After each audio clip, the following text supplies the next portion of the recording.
It happens when you're alone, late at night, phone in hand, mind restless, heart numb. You tell yourself it's lust, that you just need a release. It's normal, everyone does it.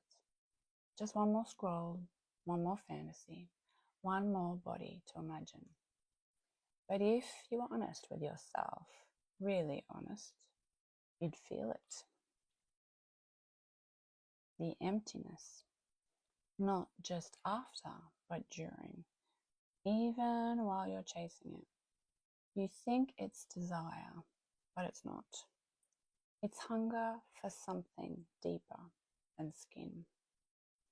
Carl Jung understood this long before modern psychology dared to speak about it.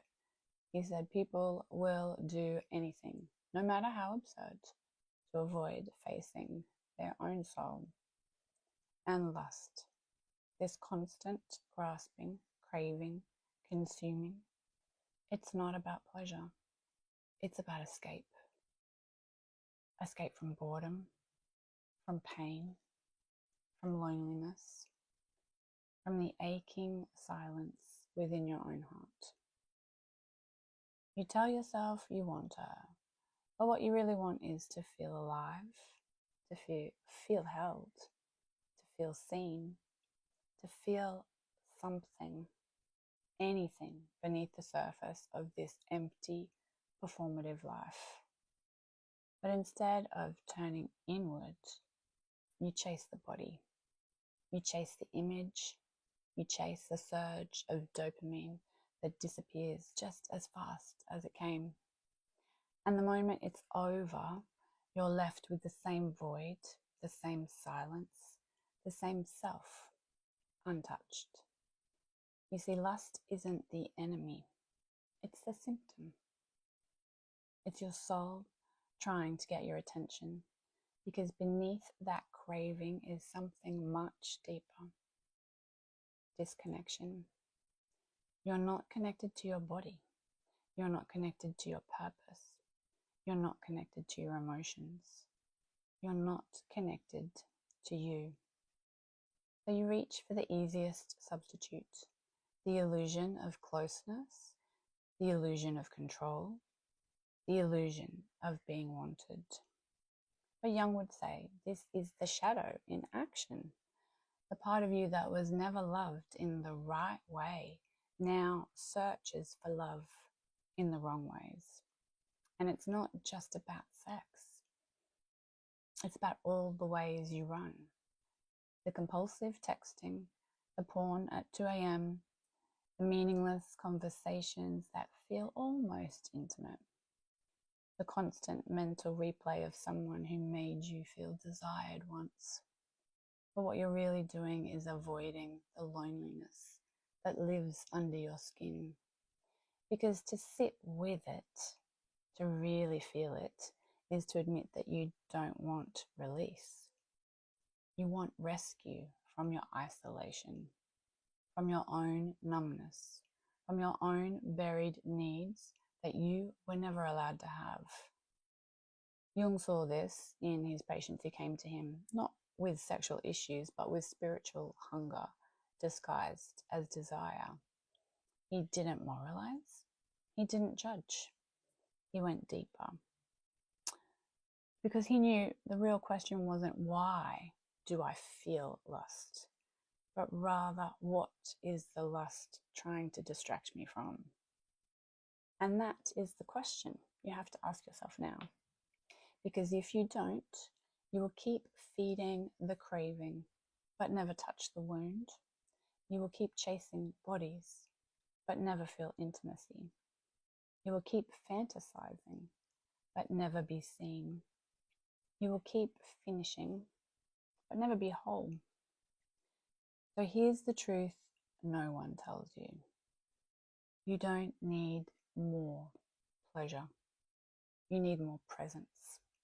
You don't need another body. You need to come back into your own. Because the part of you that keeps reaching outwards is the part of you that was never met inward. And that's what Carl Jung's Red Book was really about. Not sex, not power, not control, but integration. The reunion of all your lost pieces. The return to the self. The courage to look at your own emptiness and not run from it. So, before you open another app, before you send another text, before you let your craving lead you, ask yourself, is this lust or is this loneliness in disguise? And if you finally stopped escaping, what would you find waiting inside you? Carl Jung never saw lust as a physical impulse. To him, it was a spiritual signal, a coded message from the unconscious, a warning that the soul had been starved for too long. Because when you haven't faced your inner world, desire doesn't come from wholeness. It comes from fragmentation. You don't lust because you're bad. You lust because you're divided. Jung wrote in the Red Book, I must learn that the dregs of my thought, my dreams, are the speech of my soul. So when lust shows up suddenly, urgently, irrationally, Jung would say, it's not about the person you're thinking of. It's about the part of you that you lost contact with. Here's what he meant. In Jungian psychology, the inner feminine in men is called the anima. And when this anima is unconscious, you don't know how you feel. You don't know how to surrender. You don't know how to love without attaching. So your soul reaches out in the only way it knows how, and that's through projection. You place your lost tenderness, your vulnerability, your inner light onto her. Not because she has all those things, but because she reminds you of the part you yourself can't access anymore. So when you lust after her, her body, her presence, her softness, you're not actually craving sex. You're craving reunion with your lost soul. This is why it hurts, because no matter how many times you chase it, you never reach it. You can't, because you're chasing yourself in someone else's body. And the more disconnected you are from your anima, the more violent, desperate, emptier your lust becomes. You scroll endlessly. You fantasize about people you barely know. You replay images that made you feel something, anything. And yet every time it ends, you feel more distant from yourself than before. Jung said that is how the shadow seduces you, not with evil, but with illusion. You don't see a person. You see your unmet needs, your suppressed pain, your forgotten warmth. And because you never integrated these parts within, you try to possess them outside. But lust, when it's disconnected from love, always collapses, because no one can carry the weight of your unlived emotions. No body can complete your broken identity. No moment of pleasure can heal a soul that hasn't been felt. So what happens next? You start needing more stimulation, more novelty, more intensity, because now your soul isn't just craving, it's starving. And you think the answer is in more content, more experiences, more people. But all you're really doing is running faster in a maze that leads right back to your emptiness. Carl Jung believed that to break the cycle, you must stop asking, who turns me on? And start asking, what part of me have I turned off? Because when you reconnect with your emotions, your dreams, your intuition, your longing, lust transforms. It becomes sacred. It becomes creative. It becomes a bridge, not a trap. Jung called this integration, bringing back the parts of you that were cast into the unconsciousness. And lust, that's the fire of your soul, trying to get your attention, not to shame you, not to scare you, but to show you how far you've drifted from yourself. You don't just want someone to touch your body. You want someone to witness your being. You don't just want release. You want relief from the ache of being unseen, untouched, unheld, even by yourself. So here's the hardest truth Jung offers. Until you face your soul, your desire will always be misdirected. You'll keep chasing shadows. You'll keep calling it love. You'll keep falling into the arms that don't feel like home, because the home you seek is the part of you that you stopped visiting long ago. So the next time you feel a wave of lust rise in you, pause. Don't repress it. Don't act on it blindly. Just ask it. What are you trying to show me about myself? Because once you learn how to feel the energy without losing yourself in it, you don't become cold. You become clear. And in that clarity, you can finally choose something deeper than craving. You can choose connection. Not escape, not performance, not fantasy, but presence. And from that presence comes the kind of love lust could never give you. You keep telling yourself it's harmless, a release, a phase, a need. But slowly it starts to reshape you. Not in one big moment, but in tiny, invisible fractures. You stop feeling your emotions fully. You stop seeing people as whole. You start mistaking attention for love and stimulation for intimacy. This is what Carl Jung feared most, because lust, when disconnected from the soul, doesn't just distort how you see others, it breaks how you see yourself. At first it's small. You stop making eye contact. You avoid deep conversations. You retreat into fantasies that feel safer than reality. You smile in public, but feel numb inside. Then it gets worse. You lose motivation, not just sexually, but in life. You stop writing. You stop building. You stop creating. Because lust, when indulged mindlessly, consumes the same fire meant to fuel your purpose. It becomes your shortcut to aliveness. But the cost is your soul. Jung believed that every time you feed a craving without consciousness, you strengthen the complex behind it. A psychological loop. Trigger reaction. Guilt. Relief. Repeat. The more you repeat it, the more you believe that this is just who you are. But it's not who you are. It's who you became after you stopped feeling shame in your own skin. You weren't born addicted to bodies. You were born craving connection. You wanted warmth, not friction. Love, not lust.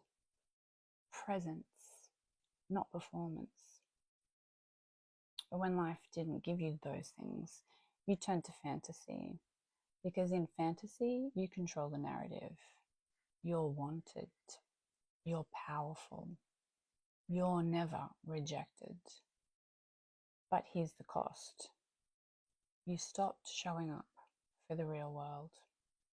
You lose the ability to sit in awkward silence, to endure longing, to build something with someone, to fail in front of love and try again anyway. because lust teaches you escape, not courage, not patience, not resilience. And so you get stuck.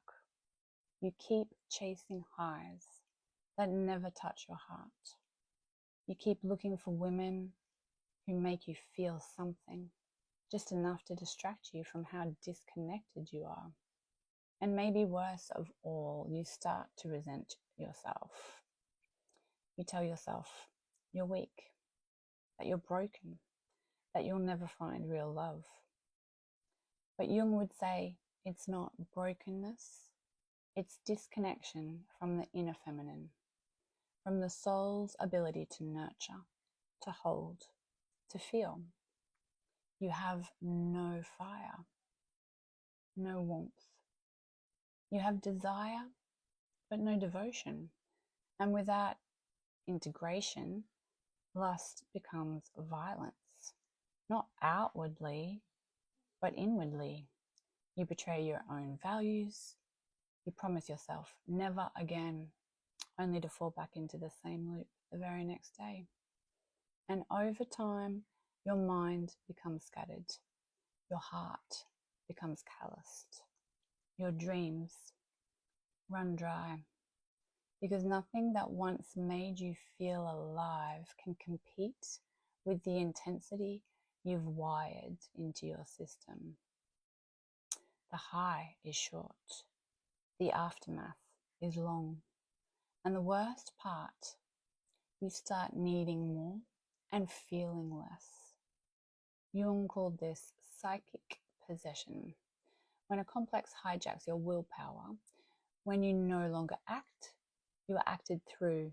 And in this case, it's not just you who's chasing lust, it's your shadow, your loneliness, your unloved inner child, searching for someone to hold him in the only way he's ever known. So the cycle repeats. Relationships fall apart. You sabotage connection. You can't sit with discomfort, so you swipe. You can't deal with silence, so you scroll. You can't face yourself, so you chase someone else's body. But what you never realize until it's too late is that lust doesn't just keep you from love, it keeps you from becoming you. It robs you of your creative energy, of attention span, of soul depth, of spiritual clarity. And the longer it goes on, the more you start to wonder, why don't I feel anything anymore? That's the consequence. Not shame, not hell, not punishment, but numbness. And Jung would argue that is worse than pain. Because when you're numb, you stop evolving, you stop listening, you stop hearing the voice inside you that says, this isn't who I came here to be. You don't need to hate yourself to heal. You don't need to repress desire. You just need to ask yourself one question. What is this craving trying to teach me about me? Carl Jung never told you to kill the fire. He told you to understand it, because the fire of lust, when ignored, becomes addiction, but when faced, it becomes transformation. And that journey doesn't start by closing your eyes. It starts by finally opening them. No more lying, no more blaming, no more saying, this is just how I am. You're not broken, you're just lost. And you've used lust to avoid the map, but the map was never outside of you. It was never in her body, never in that video, never in that next message, the next app, the next escape. The map was always in your soul. So how do you begin? Step 1, stay. Not with her, not with them, with you. Stay in your body. Stay with the ache. Stay through the craving without feeding it. At first, it'll feel impossible. You'll shake, you'll scroll, you'll itch for escape. But if you breathe through it, just one moment longer than you usually do, you'll hear something new. Silence. Not the numb kind, the sacred kind. And in that silence, a voice will whisper, I miss you. It's a part of you you left behind. The boy who learned to earn love through performance.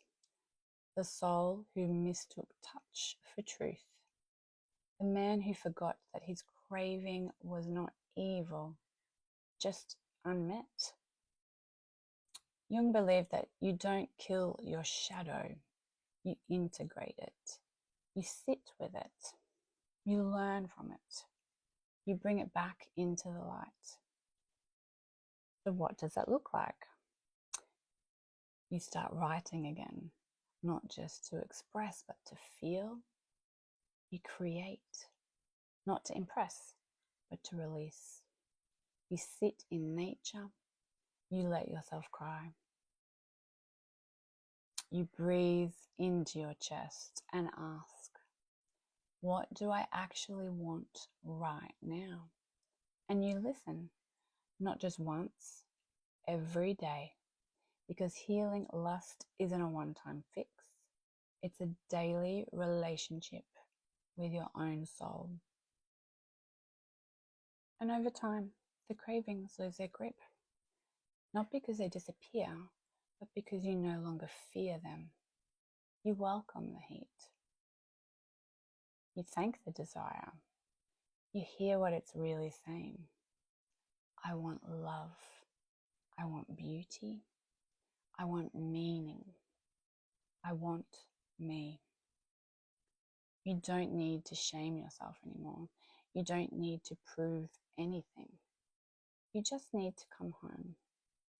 Because when you reclaim your anima, your inner feminine, you don't chase it outside. You live it. You feel your emotions. You honor your softness. You become magnetic because you're finally whole.